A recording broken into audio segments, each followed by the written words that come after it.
নমস্কার বন্ধুরা, আমি Sanchita's SS stitching tutorial YouTube চ্যানেলে আপনাকে স্বাগত।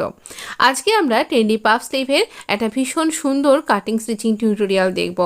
তো এখানে আমরা নিয়েছি লেন্থটা নিয়েছি এখানে 8 ইঞ্চি, আর এখানে এর উইডথটা রয়েছে 10.5 ইঞ্চি, তার সাথে পাফের জন্য এক্সট্রা 5 ইঞ্চি।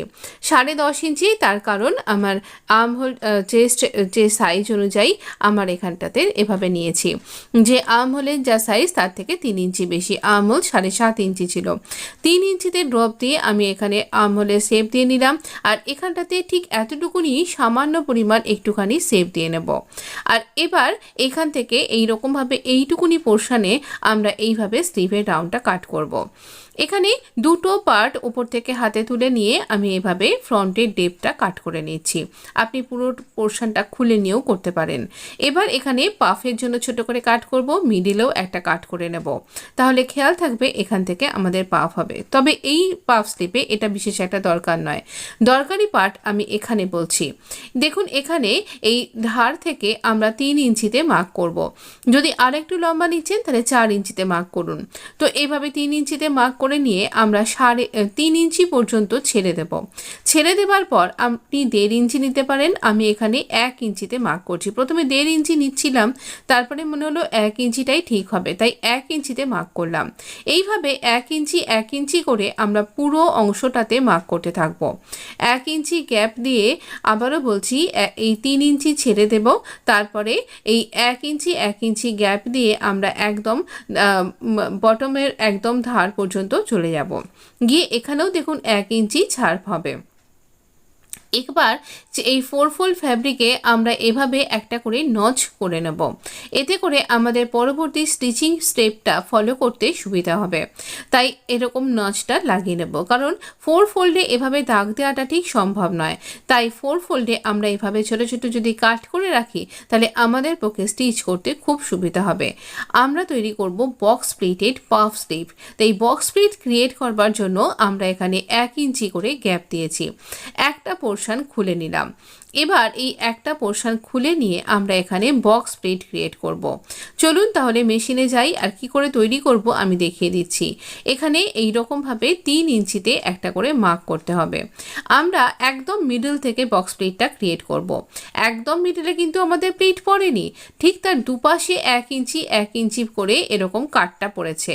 তাই ওই মিডলের ওই দুপাশের কাটিং পয়েন্টগুলোকে আমরা এইভাবে একসাথে ধরবো।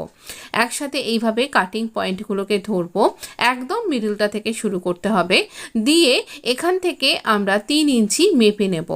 এখানে 3 ইঞ্চি মেপে নেব। এখানটা ছুঁচটাকে দিয়ে লক করে নিন, দিয়ে আপনি স্কেল দিয়েও কিন্তু মাপ করতে পারেন। দেখুন আমি 3 ইঞ্চি মেপে দাগ দিয়ে দিয়েছি। এবার এখানটাতে ছুঁচকে লক করে ডাবল স্টিচ করে দিন, দিয়ে কাট করে দিতে হবে। এইভাবেই আমরা প্রত্যেকটা জায়গায় বক্স প্লিট করব। কিভাবে করব? এই মিডিলের থেকে এবার সামনের একটা পাশে করব, একটা 1 ইঞ্চিকে ছেড়ে দেব, দিয়ে আরেকটা 1 ইঞ্চিকে নিয়ে এসে আরেকটা 1 ইঞ্চির কাটের ওপরে এসে রাখবো। আমি না এখানে কোথাও স্কিপ করিনি, আর খুব বেশি ফাস্ট ফরওয়ার্ডও করিনি, তাই আপনি খুব আরাম করে বুঝতে পারবেন। এখানে দেখুন কিভাবে এই বক্স প্লিটগুলো ক্রিয়েট করছি। এটাই এই পাফ স্লিভের মূল বিশেষত্ব। 3 ইঞ্চিতে মার্ক করলাম, 3 ইঞ্চি পর্যন্ত আমরা এখানটাতে স্টিচ করব। এর থেকে বেশি করব না, সব জায়গায় 3 ইঞ্চি করেই করব, কারণ আমার লেন্থটা খুব বেশি বড় নেই। তো এইভাবে মার্ক করলাম আর এভাবে স্টিচ করলাম। এবার চলে আসব আর একটা পাশে। একবার মিডলটা করে নেবার পরে আমরা একবার এপাশ আর একবার ওপাশ এভাবে করব। আবারও 1 ইঞ্চির কাটিং লাইনটাকে বাদ দিয়ে দেব, দিয়ে আর একটা 1 ইঞ্চিকে ধরে এই দুটো কাটিং পয়েন্টকে একসাথে মিলিয়ে ধরবো, আর একটা পাশে আরেকটা কাটিং পয়েন্ট থাকবে। এইভাবে আমরা এখানটাতে এই রকমভাবে স্টিচ করব। মানে মাঝখানে 1 ইঞ্চি আর ভেতরে 1 + 1 এই 2 ইঞ্চি, মোট 3 ইঞ্চি নিয়ে আমাদের এখানে বক্স প্লিট হচ্ছে, আর 3 ইঞ্চি লেন্থ হচ্ছে। মনে রাখাটা বেশ সহজ না? না হলে আরেকবার দেখে নেবেন যখন তৈরি করবেন। তো স্টিচটা লক করতে কিন্তু ভুলবেন না, না হলে এটা খুলে যাবে। আবার যখন স্টিচটা লক করবেন তখন যেন সুতোয় টান পড়ে এখানে গার্মেন্টটা যেন কুঁচকে না যায়, সেটাও খেয়াল রাখতে হবে। আবার আমরা আর একটা পাশে চলে আসব, এসে এখানে এইরকমভাবে মোট 5খানা ঠিকঠাক এইরকম প্লিট পড়বে।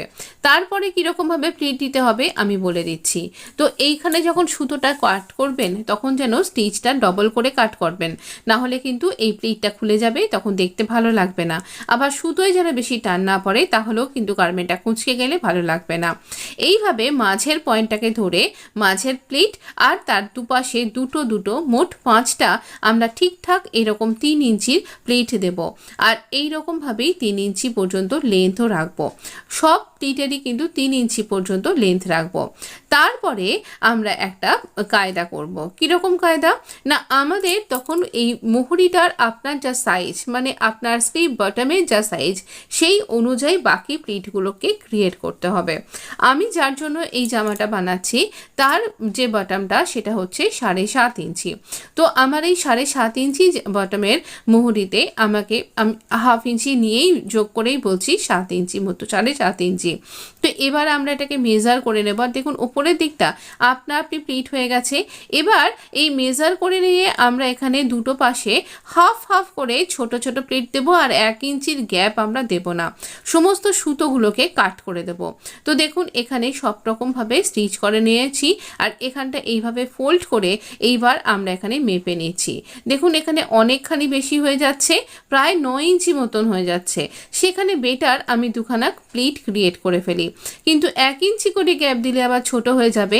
তাই এখানে আর 1 ইঞ্চির গ্যাপ না দিয়ে সামান্য একটুখানি গ্যাপ দিয়ে গায়ে গায়ে একেবারেই আমি এখানে কি করছি, প্লিট তৈরি করছি। এখন সামনেই কিন্তু নবরাত্রি আসছে। তো নবরাত্রিতে এইরকম প্লিটেড একটা পাফ স্লিভ আর এটা একটা কলমকারি ফ্যাব্রিক ভীষণ সুন্দর দেখতে লাগবে। কিন্তু ড্রেসের ভিডিওটা তো অলমোস্ট রেডি, প্রায় এডিটিং আর কিছু জোড়াজুড়ির কাজ বাকি আছে। সেটা না হয় আমি আগামীকাল আপনার সাথে পাবলিশ করে দেবো, আপনি সেটা দেখে নেবেন। আজকে স্লিভটা ভালো করে মন দিয়ে শিখে নিন। দেখুন এখানটাতে আমি এরকম 3 ইঞ্চি লেন্থই রাখেছি, কিন্তু এই যে মাঝখানে যে আমরা 1 ইঞ্চির গ্যাপ রাখছিলাম সেই 1 ইঞ্চির গ্যাপটা আমি রাখিনি। দুটোর মাঝখানে হাফ ইঞ্চিরও কম গ্যাপ আছে। দুটো সাইডেই কিন্তু এইভাবে ছোট ছোট দুটো প্লিট দিলাম, কিন্তু চওড়াটা ওই 1 ইঞ্চি থাকবে, লম্বাটাও 3 ইঞ্চি থাকবে।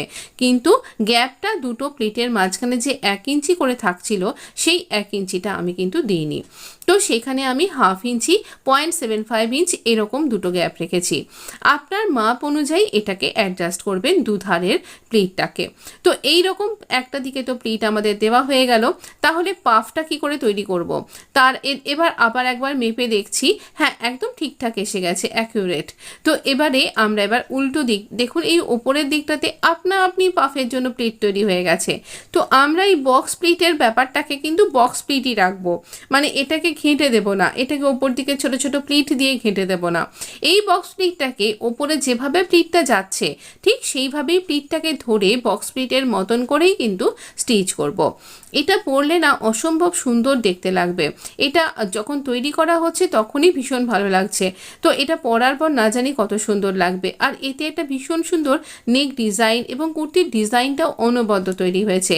আর অবশ্যই এখন ট্রেন্ড অনুযায়ী পকেট তো লাগাতেই হবে, না হলে যাদের জন্য তৈরি করা হচ্ছে তাদের ঠিক পছন্দ হবে না। এখানে প্লিটটা না, আমার বক্স প্লিটের মুখটা আপনার সাথে কথা বলতে বলতে আমি অন্যদিকে ঘুরিয়ে স্টিচ করে ফেলছিলাম। তো যাই হোক, আমি এখানে আবার সিমরিপা দিয়ে খুলে একই দিকে রোটেশন রাখছি। দেখুন এই রকমভাবে যে বক্স প্লিটের রোটেশন অনুযায়ী আমাদের এখানে নিচের দিকে প্লিটটা স্টিচ করা হয়েছে, শুধু কিছুই না ওপর দিকে নিয়ে গিয়ে অ্যাডজাস্ট করে এটাকে স্টিচ করে দিতে হবে, যাতে আমরা যখন এই গার্মেন্টের সাথে এটা জুড়বো তখন আমাদের যাতে অসুবিধা না হয়। এরপরেও যদি জোড়বার সময়তে গার্মেন্টের সাথে কোথাও আমাদের কাপড় কম পড়ে যায় তখন প্লিট কিছু আমরা একটু খুলে নিতে পারি। তো এই সাধারণত কম পড়বে না, সেইভাবেই মেজারমেন্ট নিয়ে এটা তৈরি করা। তবু যদি কখনো কম পড়ে সেই অনুযায়ী আমি আপনাকে বলে রাখলাম। কি করে পাফ স্লিভ আপনি গার্মেন্টের সাথে জুড়বেন তার আলাদা ভিডিও আছে, অ্যাকচুয়ালি স্লিভও কি করে জুড়বেন তার আলাদা ভিডিও আছে, বড় ভিডিও আছে, আপনি একবার আমার চ্যানেলটা ভিজিট করলেই দেখতে পাবেন। তো এইভাবে আমরা ঘুরিয়ে ঘুরিয়ে সমস্ত প্লিটগুলোকে স্টিচ করে নেব।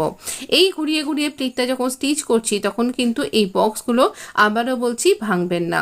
এই বক্সের প্লিটগুলোকে জাস্ট উপরে নিয়ে গিয়ে জাস্ট সেলাই করে দিতে হবে, যাতে বক্সটা বক্স হয়েই থাকে, তবে না ওই পাফটা বেশ ফুলে ফুলে থাকবে আর কখনো পাফটা বন্ধ হয়ে যাবে না। এবার এই উল্টো দিকটাতে দেখুন, আমরা এই পাফ যখন আমরা বক্স প্লিটকে জুড়ি তখন এই বক্সটাকে এরকমভাবে মাঝখান থেকে এইভাবে দুদিকে সরিয়ে দিই, দিয়ে এইভাবে স্টিচ করি।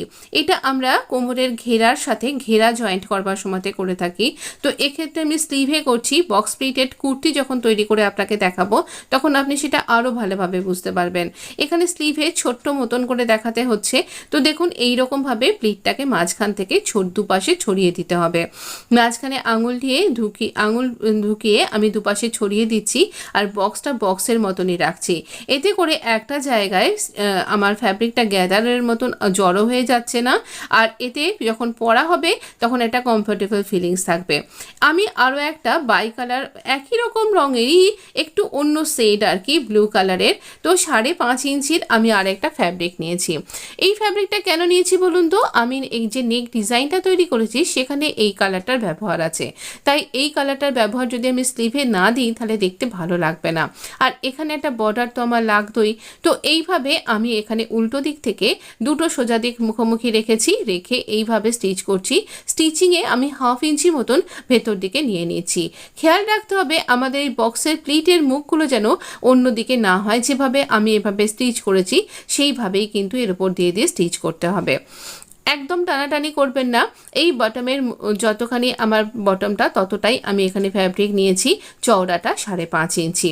এইভাবে আমরা 1/2 ইঞ্চি ফোল্ড করে এই স্টিচিং লাইনের ওপরেই নিয়ে আসব। আর এটা উল্টো দিকেই কিন্তু রয়েছে আমার ফ্যাব্রিকটা, কলমকারি ফ্যাব্রিক।